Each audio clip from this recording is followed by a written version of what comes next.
Seorang gadis cantik, penuh semangat dan impian tiba-tiba menghilang, hanya untuk ditemukan kehilangan napas di sungai. Apa yang terjadi pada gadis ini? Bagaimana bisa seorang teman berubah menjadi pelaku memilukan ini? Saat polisi menggali lebih dalam, terbongkarlah rencana yang penuh tipu muslihat. Siapakah dalang di balik tragedi ini? Dan bagaimana kisah pilu ini akhirnya terungkap? Yuk kita bahas.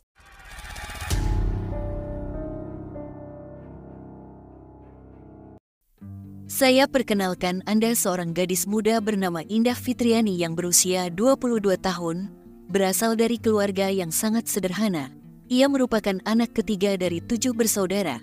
Meskipun hidup dalam kesederhanaan, Indah tetap bersemangat untuk menggapai cita-citanya. Ia dikenal sebagai sosok wanita yang mandiri.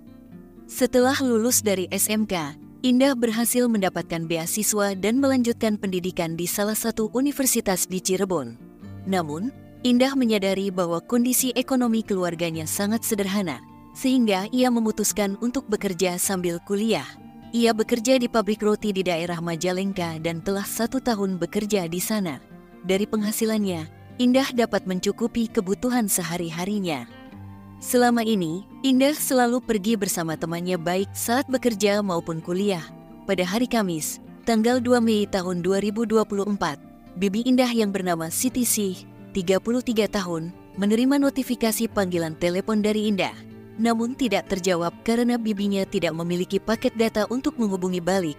2 hari kemudian, pada hari Sabtu, tanggal 4 Mei tahun 2024, bibinya mencoba menelepon kembali setelah memiliki paket data. Tetapi ponsel Indah tidak aktif. Pada hari Minggu, rekan kerja Indah datang ke kosannya dengan maksud menjenguknya yang dikabarkan sedang sakit. Namun, rekan kerja tersebut tidak menemukan Indah di kosan. Rekan kerjanya kemudian bertanya kepada keluarga Indah mengenai keberadaannya.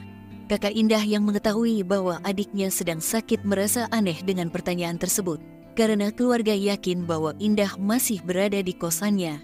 Dari sinilah muncul kecurigaan bahwa telah terjadi sesuatu kepada Indah. Hingga keesokan harinya, pada hari Senin tanggal 6 Mei tahun 2024, warga Cirebon dihebohkan dengan penemuan jasad seorang wanita di dalam sungai di daerah Tegal Gubuk. Kondisi jasad tersebut sangat memilukan. Jasad itu ditemukan oleh anak-anak yang sedang bermain di sungai, yang melihat sebuah karung mengambang. Ketika mereka membuka karung tersebut, jasad wanita itu hanyut terbawa arus sungai. Jasad wanita tersebut tidak memiliki identitas, sehingga pihak kepolisian bersama warga sekitar melakukan evakuasi dan membawanya ke Rumah Sakit Bayangkara Indramayu. Ciri-ciri korban adalah seorang wanita yang diperkirakan berusia 30 tahun, berkulit sawo matang, berambut panjang, serta mengenakan cincin pada jari tengahnya.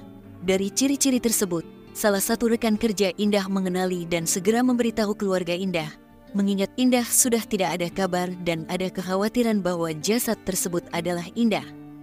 Pada malam harinya, kakak Indah menghubungi Siti dan meminta untuk mengecek kosan Indah karena adanya kabar penemuan jasad wanita tersebut. Namun, karena malam sudah larut, Siti memutuskan untuk datang ke kosan Indah keesokan harinya. Pada hari Selasa, tanggal 7 Mei tahun 2024, setibanya di kosan, Siti bertemu dengan pemilik kos bernama Nunung, berusia 31 tahun. Nunung mengatakan bahwa Indah sudah izin pulang sejak Sabtu malam.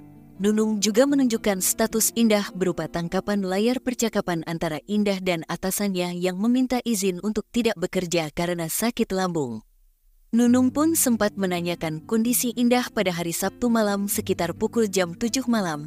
Indah menjawab bahwa ia masih berada di dalam kosan dan sedang menunggu dijemput untuk pulang berobat setelah maghrib. Nunung juga menunjukkan chat antara dirinya dan Indah, yang mengonfirmasi bahwa Indah masih ada di kosan dan belum berobat karena menunggu jemputan.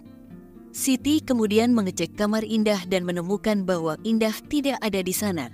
Khawatir, Siti segera mendatangi Rumah Sakit Arjawinangun untuk menanyakan tentang jasad wanita yang ditemukan tersebut. Namun, jasad itu tidak berada di sana. Siti kemudian melaporkan hilangnya Indah ke Polsek Arjawinangun. Awalnya, Siti sangat yakin bahwa jasad wanita tersebut bukanlah Indah.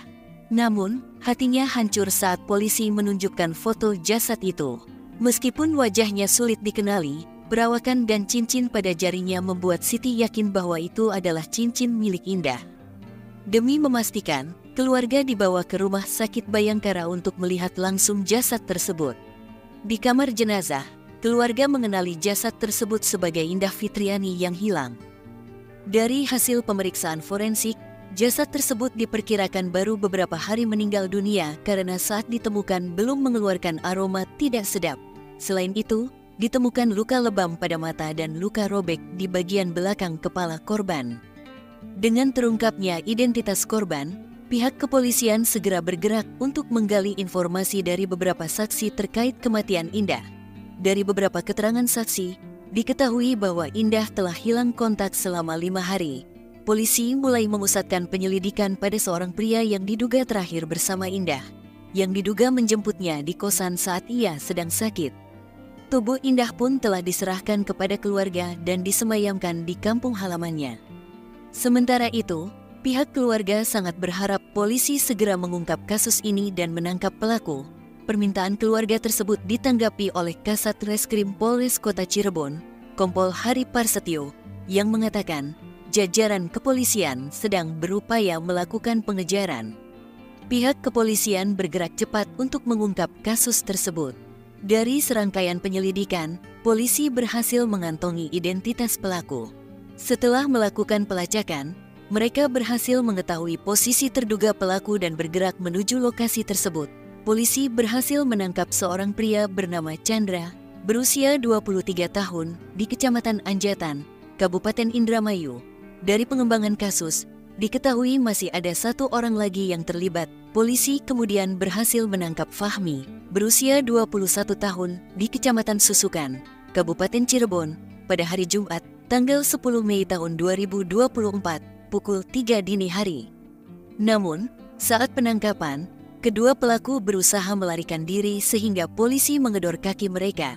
Chandra diketahui merupakan otak peristiwa ini dan ternyata ia adalah seorang residivis kasus pengenceritan pada tahun 2020. Setelah menjalani hukuman, ia bebas pada tahun 2023 dan kembali melakukan tindakan lebih keji pada tahun 2024 dengan mengencerit, menghilangkan napas, dan mengambil harta korban Indah sebelum membuangnya ke sungai. Hubungan antara pelaku dan korban hanyalah teman. Chandra telah merencanakan peristiwa ini dengan tujuan menguasai harta korban seperti laptop dan ponselnya. Modusnya adalah pada hari Jumat, tanggal 3 Mei tahun 2024, Chandra mengajak Indah untuk bertemu dan makan siang. Kebetulan, Indah hendak mengerjakan tugas kuliah, sehingga ia setuju dengan ajakan tersebut. Chandra kemudian menjemput Indah di kosannya, dan keduanya pergi berboncengan motor. Namun ternyata, pelaku berdalih agar korban mau diajak ke rumahnya dengan alasan di rumahnya ada sinyal wifi sehingga Indah bisa mengerjakan tugas kuliahnya. Indah pun setuju dengan saran dari pelaku Chandra. Akhirnya, keduanya tiba di rumah Chandra, yang ternyata merupakan bagian dari skenario-nya. Di sana, Fahmi sudah menunggu kedatangan korban.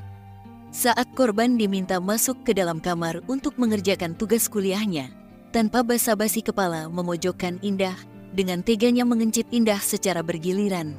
Tidak puas dengan hal itu, mereka bahkan mengakhiri napas Indah. Setelah korban kehilangan napas, kedua pelaku mengikat leher dan tangan korban di belakang, lalu memasukkan tubuhnya ke dalam karung dan memindahkan ke sungai yang tidak jauh dari rumah Chandra. Mereka berusaha mengelabui keberadaan korban dengan seolah-olah Indah masih sakit. Mereka mengirimkan pesan kepada atasannya untuk meminta izin tidak masuk kerja serta saling berbalas pesan dengan ibu kosnya. Semua itu adalah rekayasa dari pelaku. Pihak kepolisian berhasil mengamankan barang bukti berupa baju, laptop, dan ponsel milik korban. Kedua pelaku dijerat dengan pasal berlapis, yakni pasal 340 KUHP, pasal 338 KUHP, pasal 286 KUHP, dan pasal 365 KUHP, dengan ancaman hukuman maksimal pidana mati atau seumur hidup. Cerita di atas mengajarkan pentingnya kewaspadaan dan kehati-hatian dalam berinteraksi, bahkan dengan orang yang dikenal. Penggunaan teknologi untuk memeriksa latar belakang dan memberitahu orang terdekat tentang keberadaan kita dapat menjadi langkah pencegahan yang bijak. Selain itu, Kejahatan yang terencana harus mendapatkan hukuman yang setimpal untuk memberikan efek jera dan melindungi masyarakat. Dukungan dan doa dari masyarakat juga sangat penting dalam membantu penegak hukum mengungkap dan menyelesaikan kasus kejahatan dengan cepat dan tepat. Bagaimana tanggapan kalian dari cerita ini? Silahkan komen serta jangan lupa like dan subscribe.